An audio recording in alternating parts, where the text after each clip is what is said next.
Bismillahirrahmanirrahim. Assalamualaikum warahmatullahi wabarakatuh.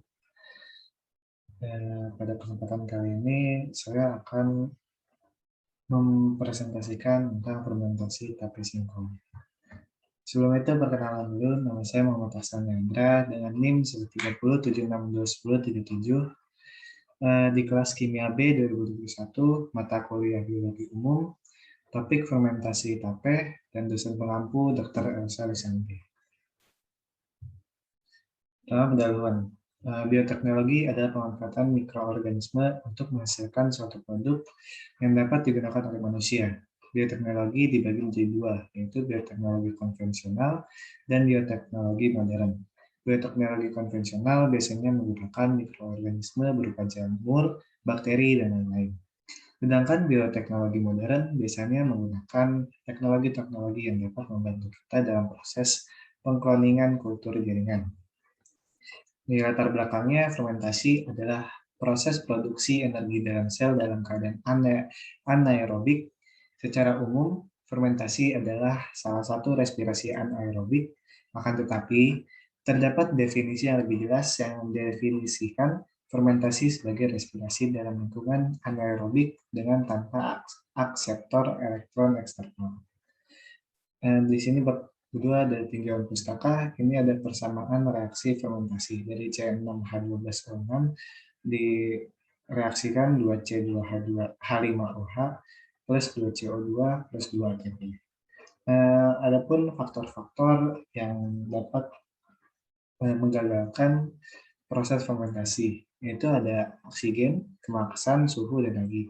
Di oksigen ini memang tidak boleh ada sembarangan udara yang masuk pada fermentasi tape. Jika ada terlalu banyak oksigen atau udara yang masuk dalam fermentasi tape singkong ini akan menggagalkan proses fermentasi. Dan untuk kemasannya harus dilapisi dengan daun pisang dan ditutup dengan rapat sehingga benar-benar udara tidak boleh ada yang masuk. Dan suhu di sini sangat penting untuk proses fermentasi tape. Jika terlalu kedinginan, fermentasi akan gagal, dan jika terlalu panas, juga fermentasi akan gagal. Dan yang terakhir ini faktornya ada ragi.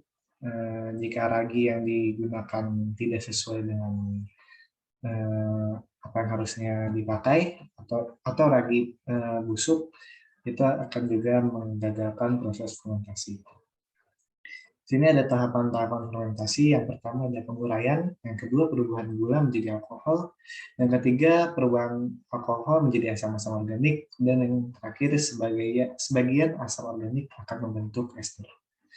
Bab 3, metodologi, ada alat bahan. Alat bahan yang digunakan pada praktikum kali ini ada panci, telenan, pisau, garpu, daun pisang, wadah, tumbukan, singkong, dan ragi. Cara kerja pada praktikum ini, yang pertama kupas singkong lalu cuci bersih dan potong-potong sesuai selera. Kukus singkong hingga matang dan biarkan singkong hingga benar-benar dingin. Yang ketiga, tumbuk ragi tape hingga halus. Yang keempat, siapkan wadah plastik untuk tape dan dialasi dengan 2 daun pisang. Yang kelima, setelah singkong dingin, ditabur dan dilumuri singkong dengan ragi hingga merata. Yang keenam, pindahkan tata singkong di wadah yang sudah disiapkan dan benar-benar ditutup hingga tidak ada udara yang masuk. Yang ketujuh, simpan di lemari makanan yang gelap dengan suhu ruangan. Yang kedelapan, tunggu hingga kurang lebih 3-4 hari, setelah itu tape dapat dikonsumsi. Di sini ada video saya mempraktekkan pembuatan tape. Yang pertama ini alat dan bahan pada sini, dan yang kedua tape dikupas dan dipotong kecil-kecil hingga bersih.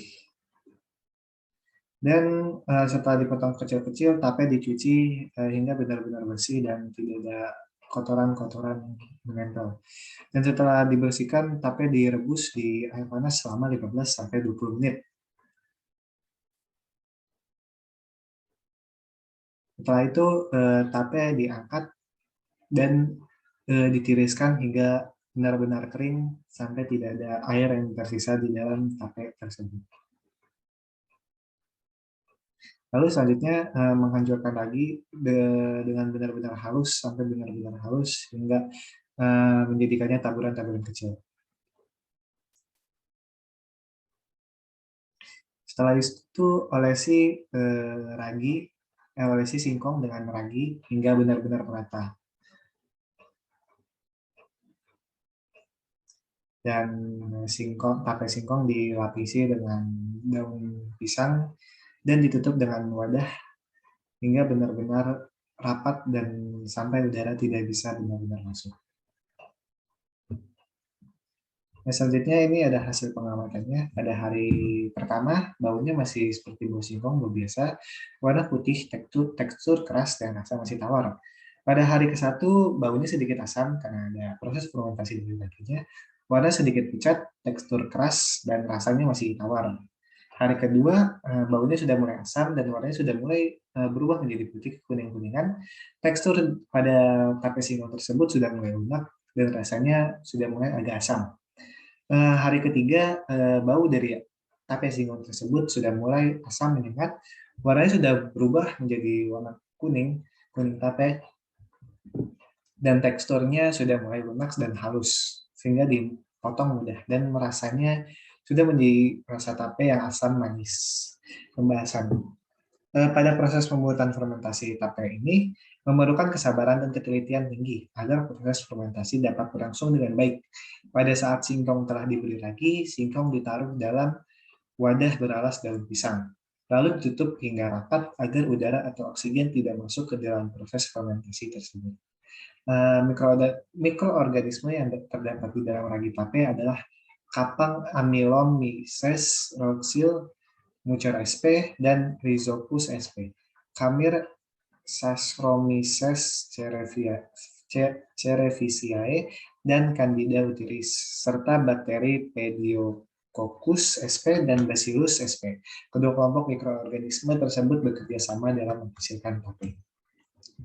Fermentasi ini adalah proses produksi energi dalam sel dalam keadaan anaerobik tanpa oksigen. Gula adalah bahan yang umumnya dalam fermentasi. Beberapa contoh hasil fermentasi adalah etanol, asam laktat, dan hidrogen.